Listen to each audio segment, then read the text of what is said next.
সংবিধান এবং সংবিধান সংশ্লিষ্ট বিষয় নির্বাচন ছাড়া সংস্কার সম্ভব নয়। যারা বলেন সেটা তাদের ব্যাখ্যা। আমরা মনে করি না যে সংবিধান এবং সংবিধান সংশ্লিষ্ট বিষয় নির্বাচন ছাড়া কোনো পরিবর্তন করা যায়। যেসব প্রশ্নে ঐক্যমত্য হচ্ছে সেটাই জাতীয় সনদ। যেসব প্রশ্নে ঐক্যমত্য হচ্ছে না সেটা তো দ্বিমতই থেকে গেল। তাহলে এই দ্বিমত বাস্তবায়নের পদ্ধতি কী? আমার একটা প্রস্তাব আছে, সেই প্রস্তাবটা বাস্তবায়নের পদ্ধতি কি, এটা নিয়ে আমরা জনগণের কাছে যাব। জনগণ যদি আমাকে ভোট দিয়ে সংখ্যাগরিষ্ঠতা দেয় তাহলে আমরা সংসদে সেটা বাস্তবায়ন করব। আর যেসব প্রশ্নে আমাদের একমত আছে সেগুলো যাতে আগামী সংসদে আমরা সকলেই বাস্তবায়ন করতে অঙ্গীকারাবদ্ধ হই, বাধ্যবাধকতা থাকে, সেই কারণে আমরা অর্ডিন্যান্সের কথা বলছি। পরিষ্কার হলো?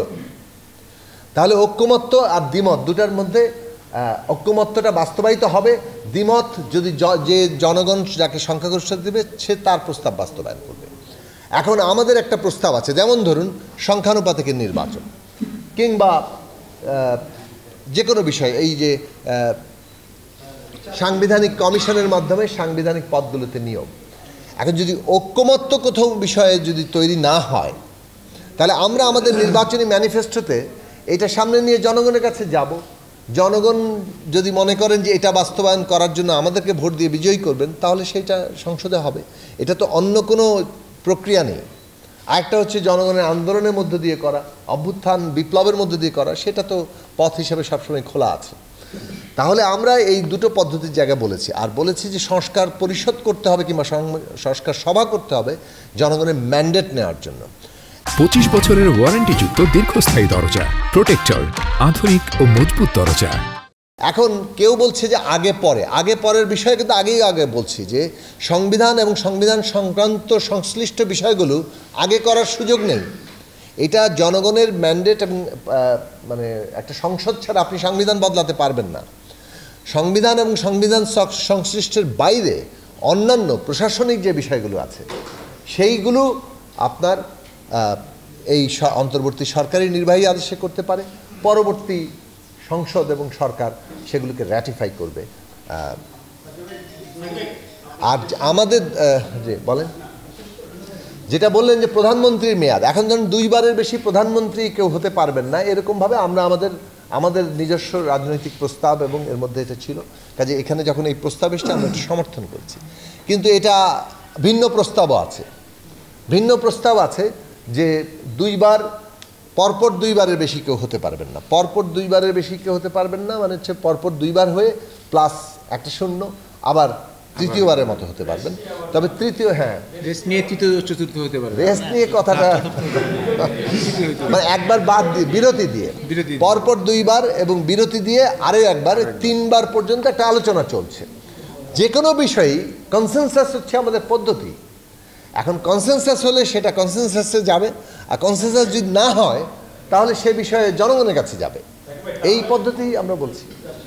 ইতিমধ্যে অন্তর্বর্তী সরকার প্রধান প্রফেসর ডক্টর মোহাম্মদ ইউনূস তিনি কিন্তু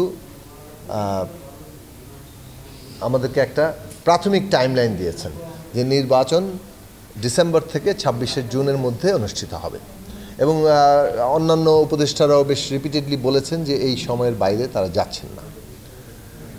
এখন আমরা যেটা বলেছি যে এটা তো একটা আরও সুনির্দিষ্ট হওয়া দরকার এবং সেটা কনসেনসাসের মধ্যে দিয়ে হওয়া দরকার। ফলে স্টেক হোল্ডারদের সাথে তারা বসবেন আশা করি, এবং বসে ঠিক করবেন যে কোন মাসে নির্বাচন হবে। ইতিমধ্যে ঐক্যমত্য কমিশন তাদের একটা সময়সীমা ঠিক করেছেন, 15ই জুলাইয়ের মধ্যে ঐক্যমত্য কমিশন তাদের সমস্ত এই ঐক্যমত্য তৈরির কাজটি সম্পন্ন করবেন। এখন সেক্ষেত্রে যদি 15ই জুলাইয়ের মধ্যে এটা ঠিক হয়ে যায় যে কোনগুলো বিষয় আমাদের সর্বসম্মত হলো এবং কোন বিষয়ে আমাদের দ্বিমত থাকলো, তাহলে সর্বসম্মত বিষয়টা কার্যকর হচ্ছে না কেন? সর্বসম্মত বিষয়ে যেগুলো সংবিধান সংশ্লিষ্ট নয় সেগুলো তো কার্যকর হয়ে যেতে পারে খুব দ্রুত, আর সংবিধান সংশ্লিষ্টতা নির্বাচনের পরে হবে। ফলে নির্বাচনের সুনির্দিষ্ট তারিখ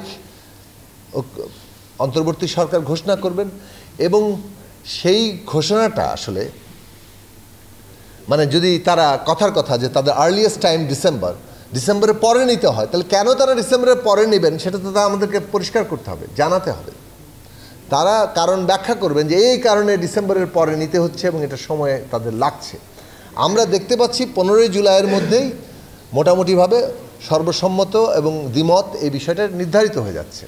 কাজেই সর্বসম্মতের মধ্যে সংবিধান সংশ্লিষ্ট নয় এমন সমস্ত বিষয়ে নির্বাহী আদেশে বাস্তবায়ন হয়ে যেতে পারে, আর বাকিটা সংসদ নির্বাচনের পরে হবে। কাজেই সংবিধানের বিষয়টি, কাজে এই জায়গা থেকে আমরা যে সরকারের ঘোষিত ইতিমধ্যে রোডম্যাপ, প্রাথমিক রোডম্যাপ দেখি, সেই রোডম্যাপ মধ্যেই আছি বলে আমরা মনে করি। আমরা সেই রোডম্যাপের ব্যত্যয় ঘটনার কোনো বাস্তবতা এখন পর্যন্ত দেখছি না। যদি আমরা দেখি যে সরকার তাদের প্রস্তাব নিয়ে আসে যে এবং সেই প্রস্তাবের যথাযথ যৌক্তিক ব্যাখ্যা থাকে, তাহলে নিশ্চয়ই আমরা সেটা তখন। আচ্ছা, আবার বলি, আপনি বুঝতে পারছেন না তো, সংবিধান এবং সংবিধান সংশ্লিষ্ট বিষয় নির্বাচন ছাড়া সংস্কার সম্ভব নয়। যারা বলেন সেটা তাদের ব্যাখ্যা। আমরা মনে করি না যে সংবিধান এবং সংবিধান সংশ্লিষ্ট বিষয় নির্বাচন ছাড়া কোনো পরিবর্তন করা যায়। আর তার বাইরে যত বিষয় আছে, প্রশাসনিক, অন্যান্য নির্বাচন আইন সংক্রান্ত, নির্বাচনী যে সমস্ত বিধিবিধান সংক্রান্ত এবং আইন শৃঙ্খলা বাহিনী সংক্রান্ত, দুর্নীতি দমন বিষয় ইত্যাদি সমস্ত প্রশ্নে বর্তমান অন্তর্বর্তী সরকারি নির্বাহী আদেশে সেগুলোকে বাস্তবায়ন করতে পারে।